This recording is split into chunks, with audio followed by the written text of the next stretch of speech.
Hello दोस्तों। तो कैसे हैं आप? आई होप कि आप सभी अच्छे होंगे और स्वस्थ होंगे।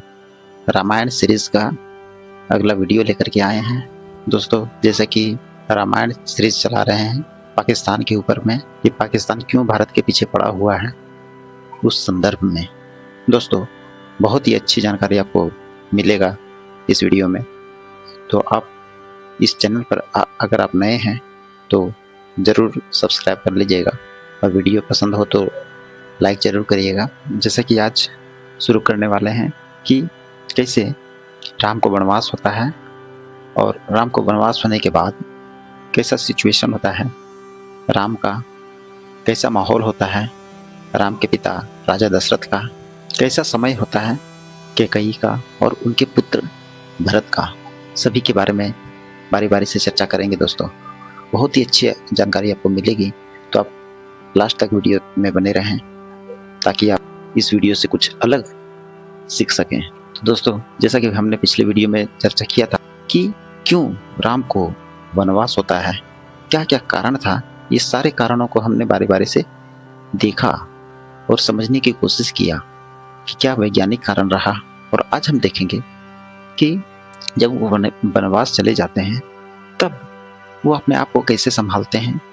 और जैसा कि दोस्तों हमने यहाँ तक देखा था कि वो वनवास चले जाते हैं, घर से निकल जाते हैं, और जब वो घर से निकलते हैं उनके पिता राजा दशरथ काफ़ी परेशान हो जाते हैं, क्योंकि शरीर का एक अहम हिस्सा, कहें तो दाहिना हाथ, अपना बड़ा बेटा होता है, वो उनसे दूर चले जाते हैं। अपने दिए गए वचन के अनुसार उन्हें वनवास भेजा जाता है, और वो अपने आप को काफ़ी कोसते हैं कि हमने ऐसा वचन क्यों कर दे दिया कि जो तुम मांगोगी वो मैं दे दूंगा। और उसी वक्त जब वो राम घर से निकल जाते हैं तब कैकेयी को त्याग देने की बात करते हैं और उन्हें त्याग देते हैं। इसके बाद परेशानी से जूझते रहते हैं। जब राम वनवास चले जाते हैं, इसके बाद राम जब अपने राज्य की सीमा से दूर जाते हैं तो अपने गांव के मिट्टी को प्रणाम कर और अपने गांव की मिट्टी को हाथ में लेकर तिलक लगाकर वो घर से जाते हैं। सभी के पांव छूकर, सबके आशीर्वाद लेकर वो घर से निकलते हैं। फिर दोस्तों, जब राम चले जाते हैं तो राजा दशरथ इन्हीं चिंताओं में उनका देहांत हो जाता है। कुछ लोग इस पर ये कहते हैं कि उनका कुछ बचपन का कुछ पाप था, और वो खुद बताते हैं कि हमने क्या गलती किया था, हमने क्या ऐसा पाप किया जो मुझे इस तरह का मरते दम तक हमें पछतावा हो रहा है, और मैं इस तरह से मुझे मौत मिल रही है।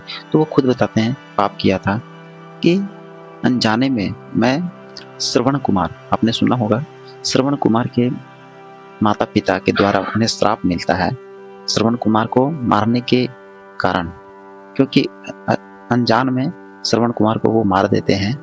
नदी में पानी लेने के लिए जाते हैं अपने माता पिता के लिए, तो उन्हें एक हिरण समझकर उन्हें मार देते हैं।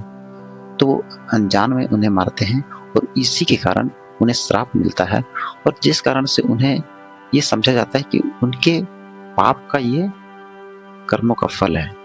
तो दोस्तों, ये तो हुई धार्मिक दृष्टि से कि उन्हें इस तरह का मौत क्यों मिल रहा है, परंतु आम लोगों को ये बताया जा रहा है कि आप कभी भी आज के समय में कि आप कोई ऐसा एग्रीमेंट आप नहीं कर दें, कोर्ट के पेपर में कोई एग्रीमेंट आप ऐसा नहीं कर दें बिना सोचे समझे कि इसका परिणाम आगे क्या हो सकता है, जो कि हमें पछतावा हो।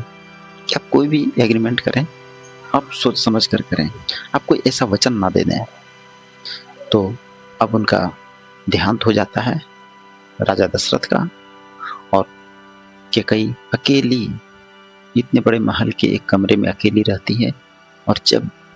और दो पुत्र जो मामा के घर गए हुए होते हैं, भरत और शत्रुघ्न, जब उनको ये खबर मिलता है कि आपको अयोध्या से बुलाया गया है और आपको अयोध्या जाना है, इमीडिएटली अचानक जाना है, तो उन्हें थोड़ा संदेह हो जाता है कि हमें अचानक क्यों बुलाया गया।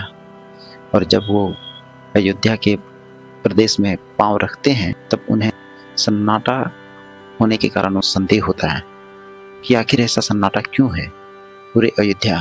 और जब वो आते हैं तो अपने पिता के कक्ष में पहले जाने की कोशिश करते हैं, परंतु उन्हें माता कैकेयी के कक्ष में बुला लिया जाता है कि आपको माता कैकेयी ने पहले अपने कक्ष में बुलाया है। और जब वो बुलाती हैं तो उनके बीच में वार्तालाप होता है, बातें होती हैं माँ बेटों के बीच में। भरत जब अपनी माँ से पूछते हैं कि माँ ये क्या है, क्यों शांति छाया हुआ है, इसके पीछे का क्या रीज़न है, आप कुछ बताओ इसके बारे में। तो वो बताती हैं एक समय आता है जब इस शरीर को लोग छोड़कर चले जाते हैं, तो आज पिता का कुछ ऐसा समय आया जो हम सभी को छोड़कर चले गए हैं। और वो काफ़ी अचानक शॉक्ड हो जाते हैं अचानक सुनकर, और वो काफ़ी परेशान हो जाते हैं। फिर वो पूछते हैं कि उस वक्त आप कहाँ थी और वो कहाँ थे।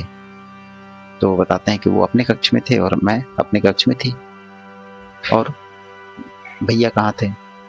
तो उन्होंने जब कहा कि भैया यहाँ नहीं हैं, यहाँ नहीं थे, और जब इसके बारे में कैकेयी बताती है कि राम के वनवास हो जाने के कारण आपके पिता राजा दशरथ का देहांत हुआ उनके शोक में, तो वो पूछते हैं कि उन्हें वनवास देने वाले कौन हैं, कौन अभागा हैं, वो कौन पापी है जो भैया को वनवास भेज दिया, मैं उसका कत्ल कर दूंगा। वो कौन है जो भैया को वनवास भेज दे, उन्होंने क्या ऐसा पाप किया है। जब ये बात कहते हैं कि वो कौन अभागा है, कौन पापी है जिसका मृत्यु सामने आ गया है हमारे हाथों, जो राम को वनवास भेज दे।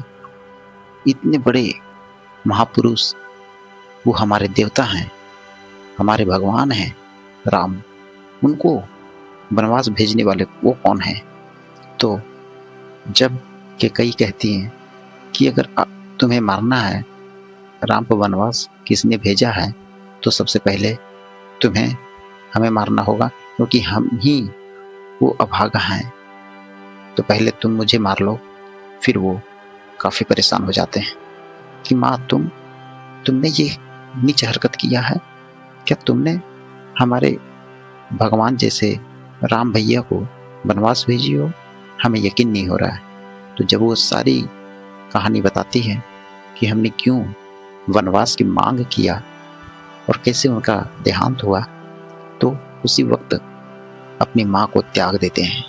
उनके पिता तो पहले ही त्याग चुके थे देहांत होने से पहले, और अब भरत भी अपनी माँ को त्याग देते हैं। वो कहते हैं कि हमने कौन सा ऐसा पाप किया था जो तुम जैसे पापी माँ के गर्भ में मैं पैदा हुआ, हमने कौन सा ऐसा पाप किया था पिछले जन्म में। जब वो बताती है कि मैंने तो तुम्हारे लिए किया, तुम्हारी सत्ता के लिए, हम अपने लिए तो कुछ भी नहीं किया, तब वो काफ़ी परेशान हो जाते हैं। और वो, अगर तुम नारी नहीं होती तो मैं तुम्हें जीवित नहीं छोड़ा होता, और मैं नारी पर हाथ नहीं उठाता, इस कारण से मैं तुम्हें छोड़ा हुआ हूँ, परंतु आज से मैं तुम्हें माँ नहीं मानता, और तुम मेरी नज़रों से हमेशा हमेशा के लिए दूर हो जाओ।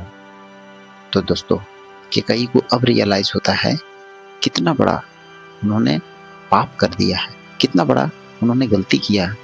उन्हें तब रियलाइज़ होता है जब वो सत्ता, वो राज भोगने के लिए वो खुद तैयार नहीं होते, जो धर्म के प्रतीक हैं, जो लालच का मोह नहीं होकर वो भाई का कीमत समझ रहे हैं। तो वो काफ़ी अपनी माँ को कोसते हैं, माँ को त्याग कर अपने पिता का अंतिम संस्कार करते हैं। अपने पिता का अंतिम संस्कार के लिए मृत शरीर अभी तक रखा जाता है, लगभग 4 से 5 दिन हो जाते हैं, और उन्हें तेल में भिगोकर रखा जाता है। तो अंतिम संस्कार करते हैं। और इधर शत्रुघ्न जो होते हैं, जब उन्हें ये पता चलता है कि माता कैकेयी को मंथरा ने भड़काया था, तो उन्हें मार देने की बात शत्रुघ्न करते हैं, और माता कैकेयी को और मंथरा को, इन दोनों को सजा देने की बात भरत ने राम के ऊपर छोड़ देते हैं। उन्होंने कहा कि इनका सज़ा राम ही देंगे, हम सज़ा नहीं देंगे। तो दोस्तों यहाँ फिर आज के समय में हम क्या समझ सकते हैं दोस्तों, कि क्या भरत को भड़काने वाले और कोई नहीं होंगे? उनकी माँ तो इतने कोशिश की उन्हें भड़काने की कि बेटा हमने तो तुम्हारे लिए किया था। काफ़ी कोशिश करते हैं और काफ़ी लंबा वार्तालाप होता है इन दोनों के बीच में, माँ बेटों के बीच में।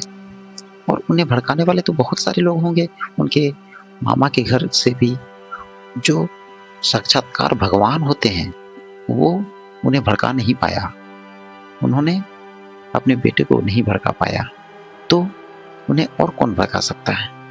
तो यहाँ दोस्तों आम लोगों को ये बताया जा रहा है कि जब आपका ज्ञान भरपूर हो, धर्म और अधर्म के बीच का सीमा आपको पता हो, जानकारी हो, आपके अंदर ज्ञान भरी पड़ी हो, तो आपको कोई भी नहीं भटका सकता अपने कर्मों से, अपने बातों से आपको कोई भटका ही नहीं सकता, चाहे वो साक्षात्कार भगवान ही क्यों ना हो।